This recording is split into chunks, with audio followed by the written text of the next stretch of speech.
सायली मधुबानचे पाय दाबता दाबता तिथेच झोपून जाते.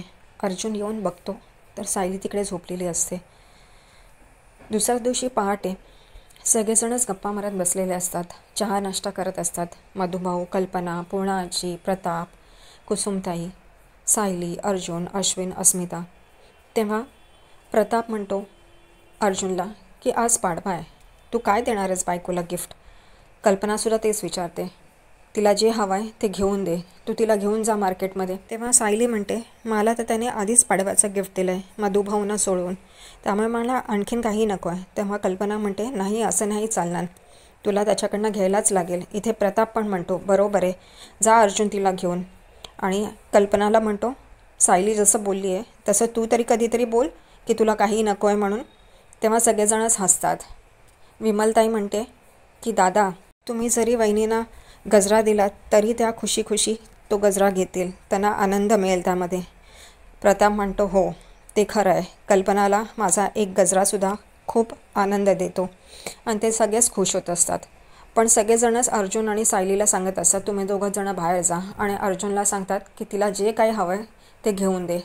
अर्जुन म्हणतो मी ह्याला नाही म्हणतच नाही आहे, तिला जे हवं आहे तिने मार्केटमध्ये कोणत्याही वस्तूला हात ठेवला तर मी तो तिला घेऊन देईन. इथे कल्पना प्रतापना म्हणते बघा असं हवं. तर कल्पना आणि प्रताप हसतात. इथे सायली आणि अर्जुन गिफ्ट घ्यायला बाहेर निघून जातात. सगळेजण गप्पा गोष्टी करतच असतात. सायली आणि अर्जुन एका साडीच्या दुकानात येतात आणि ते दोघंही तिकडे साडी बघत असतात. पण सायली त्या साड्या सगळ्या नाकारत असते. कधीतरी रंगामुळे, कधी तिच्याकडे आहेत अशा साड्या म्हणून, आणि कधी त्या साड्या खूप महाग आहेत हे बघून ती नाही म्हणत होती. अर्जुनला कळतं. अर्जुन म्हणतो तू काही किमती बघू नकोस, तुला जी आवडेल ती घे. अर्जुन एक साडी सिलेक्ट करतो आणि तिला सांगतो ही साडी खूप छान आहे. तेव्हा सायली म्हणते मी ते नेसून येते, आणि ती आत जाते आणि ती नेसून येते साडी. तेव्हा ती खूपच छान दिसत असते. अर्जुन तिच्याकडे बघतच बसतो आणि ते दोघं एकमेकांना जवळून बघत बसतात. तेवढ्यातच सायली पुढे जाताना तिचा पाय घसरतो आणि अर्जुन तिला पकडतो, आणि तेव्हाच सगळ्या दुकानातल्या ओढण्यासुद्धा त्यांच्या अंगावर पडतात. इथे ते लोक भानावर येतात. तेव्हा दुकानदार त्यांना म्हणतो तुमचं नवीन नवीन लग्न झालं आहे का? तेव्हा अर्जुन म्हणतो नाही, 1.5 वर्ष झालं आहे. तेव्हा दुकानदार म्हणतो नवीन लग्न ज्यांचे झालेत त्यांच्यामध्ये जेवढा प्रेम असतं तेवढंच तुमच्यामध्ये आहे, आणि 1.5 वर्ष किंवा जास्ती वर्ष झालेली प्रेमाची जोडपीसुद्धा आम्ही बघितली आहेत. असं म्हणून अर्जुन आणि सायली लाजतात. इथे सायलीसुद्धा अर्जुनला सांगते हा एक शर्ट खूप छान आहे, तो तुम्ही ट्राय करा ना. तर तो म्हणतो हा काय मी घालून कोर्टात जाणार आहे का? ती म्हणते मग काय झालं, जेव्हा तुम्ही घरी असाल किंवा कुठे बाहेर जायचं असेल तेव्हा घाला. अर्जुन नाही नाही म्हणत असतो. अर्जुन एक 1 पीस ड्रेस बघतो आणि सायलीला सांगतो हा खूप छान आहे, हा घाल ना, हा घे. तेव्हा ती म्हणते हा मी कुठे घालणार आहे. तेव्हा अर्जुन तिला म्हणतो की जर का तुला तो शर्ट मी घ्यावा असं वाटत असेल तर तूही हे घालून बघ. म्हणून ते दोघंही ट्रायल रूममध्ये जातात चेंज करायला, आणि तिथे उभं राहून त्या ड्रेसकडे बघत असतात आणि दोघंही विचार करत असतात की आता खूप झालं, आता माझ्या मनात जे आहे ते एकमेकांना सांगायचं हे दोघंही ठरवतात आणि ते चेंज करतात.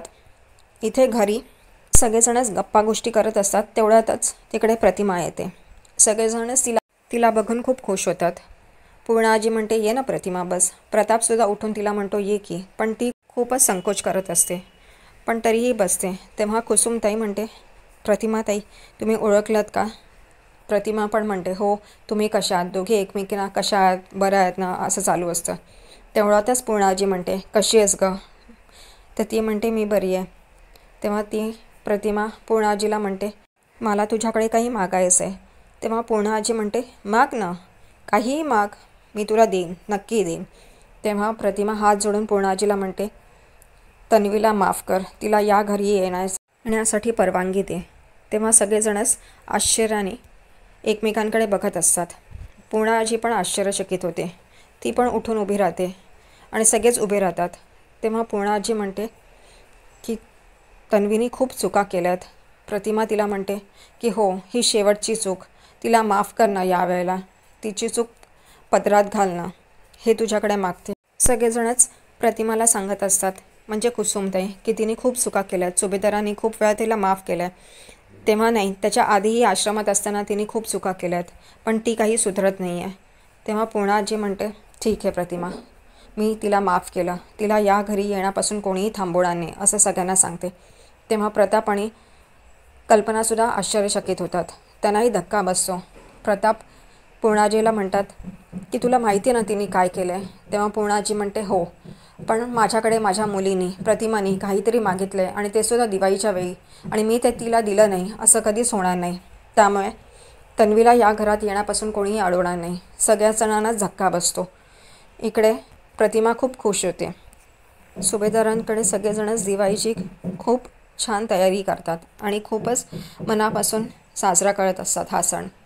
आणि यावेळेला आता मधुभाऊसुद्धा आहेत, त्यामुळे सायली पण खूप खुश आहे. या हेतूने सगळेजणच खूप खुश असतात आणि मजा करत असतात. सण खूपच आनंदाने साजरा करत असतात. इथे सुमन येऊन रविराजला म्हणते, प्रतिमा वहिनी काही दिसत नाही आहेत घरात, त्यांच्या खोलीतही नाही आहे. तेव्हा सगळेजणच आश्चर्यचकित होतात. ते म्हणतात असं कसं होईल, ती कुठे जाणार. इथे तन्वीला खूपच आनंद होतो. त्या अर्धा मेंदूच्या बाईला जाऊन दे, बरं झालं गेली ती. इथे रविराज खूपच चिंतेत असतात. ते सगळीकडे शोधाशोध करतात. सुमनलाही सांगतात, तू नीट घरात बघितलंयस ना सगळीकडे. ती म्हणते हो, मी सगळीकडे बघितलं आहे. त्यामुळे नागराज, रविराज सगळेजणच शोधायला लागतात. दाखवण्यापुरतं का होईना तन्वी पण म्हणते मी पण शोधते, आणि तिला मनातून तर खूप आनंद होत असतो. त्यामुळे हे लोक सगळीकडे शोधतात, पण प्रतिमा काही कुठे सापडत नाही. तेव्हा रविराज म्हणतात, मी पोलिसांना खबर करतो, त्यांना एक कॉल करतो. ते काही आत्ता काही शोध सुरू करणार नाहीत, पण त्यांच्या कानावर तरी घालून ठेवतो. म्हणून ते फोन करायला लागतात. तेवढ्यातच प्रतिमा समोर येते. ते प्रतिमाला विचारतात, कुठे गेली होतीस, आम्ही किती शोधाशोध करत होतो. तेव्हा ती म्हणते, मी जिथे गेली होती तिथे तुम्हाला सांगितलं असतं तर तुम्ही मला जाऊन दिलं नसतं. रविराज चकित होतात. ते म्हणतात, असं कुठे गेली होतीस. तर ती म्हणते, मी पूर्णाजीकडे गेली होती. तेव्हा सगळ्यांनाच आश्चर्य वाटतं. ती म्हणते, मी तन्वीसाठी गेली होती. तन्वी म्हणते, काय. तर प्रतिमा म्हणते, हो, त्यांनी आता तुला तिकडे येण्यापासून अडवलं नाही आहे, तू कधीही त्यांच्याकडे जाऊ शकतेस. मी हात जोडून त्यांच्याकडे माफी मागितली. रविराज प्रतिमाला विचारतात, तू हात जोडलंस त्यांच्यासमोर. तर ती म्हणते हो. तेव्हा इथे तन्वी खूपच खुश होते. तन्वी म्हणते, ही मेली असती तर बरं झालं असतं, ब्यात गेली असती, हे मूर्ख अर्धा डोक्याची बाई. पण ती सगळं सांभाळते आणि तिच्या गळ्यात पडते आणि म्हणते, थँक्यू आई, तुझ्यासारखी आई तर सगळ्यांनाच मिळव म्हणून. आणि सगळेच आनंदात असतात. इथे रविराज थोडे चिंतित असतात. तन्वीला म्हणतात, यापुढे तू एकही चूक केलीस तर बघ, तुझ्यासाठी मलाही हात जोडावे लागले होते त्यांच्यापुढे, पण यावेळेला मी तुला माफ करणार नाही जर का तुझे पुढे काही चूक आढळली तर. ती म्हणते, यावेळेला मनात म्हणते की मी तुला कळूनच देणार नाही, पण अर्जुन आणि सायलीचा संसार हा मी तोडणारच असं ठरवते. इथे साक्षीला दिसत असतं की तिला फाशी लावली आहे आणि महिपतला पण तिथून घेऊन जातात. ती अण्णा अण्णा करून ओरडत असते आणि घाबरत असते आणि जोरात अण्णा करून ओरडते आणि उठून बसते. तेवढ्यातच महिपत पण तिकडे येतात आणि म्हणतात, काय झालं, तू अशी काय ओरडते. तर ती म्हणते, मी स्वप्न पाहिलं की मला फाशी लागली आहे. ते म्हणतात, तू का काळजी करतेस, काही होणार नाही, आणि जरी पोलिसांनी तुला पकडलं तर जन्मठेप होईल, फाशी नाही होणार. ती एकदम आश्चर्याने महिपतकडे बघत असते. रात्री सायली किचनमध्ये आवराआवरी करत असते. तेवढ्यातच कल्पना येते आणि म्हणते, तू सगळ्यांना जेवू घातलंस पण तू अजून जेवली नाही आहेस, चल जेवायला बस पाहू. तेवढ्यातच अर्जुन तिथे येतो आणि म्हणतो की ही काय असं ऐकणार नाही आहे म्हणून. तो तिचं ताट वाढतो आणि तिला जबरदस्तीने टेबलाकडे आणतो आणि बसवतो आणि तिला स्वतःच्या हाताने भरवतो. ती एकदम लाजते. ती म्हणते, अहो मी खाईन माझ्या हातनं. तेव्हा तो म्हणतो, मी भरवलं तर 2 घास जास्ती जातील. आणि ती एकदम कल्पनाकडे बघते. कल्पनासुद्धा हसते. तो म्हणतो, आई बरोबर ना. तेव्हा कल्पना म्हणते, हो बरोबर म्हणून. आणि हेच भरवत असताना कुसुम आणि मधुभाऊ पण तिकडे येतात आणि हे बघतात. मधुभाऊंना खूप आनंद होतो. कुसुम एकदम चकित होते. सायली मधुभाऊ आणि कुसुमना बघते आणि म्हणते, मधुभाऊ, आणि एकदम ते जवळ येतात दोघंजणं.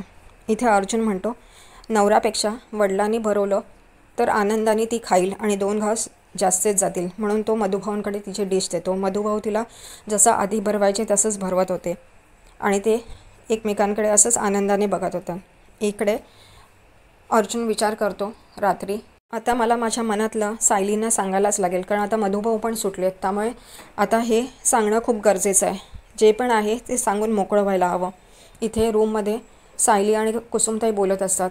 तेव्हा कुसुमताई तिला म्हणते, तुझं काय चाललं आहे. तर ती म्हणते, काय चाललं आहे, तूच म्हणली होतीस ना की आपल्या मनातलं अर्जुन सरांना सांग म्हणून. तर ती म्हणते, हो पण तुला सांगायला मीच सांगितलं होतं, पण हे तुझं तर काही वेगळंच चाललं. ती म्हणते, नाही, आता मधुभाऊ सुटले आहेत ना, तर मी आता अर्जुन सरांना माझ्या मनातलं सगळं सांगेन.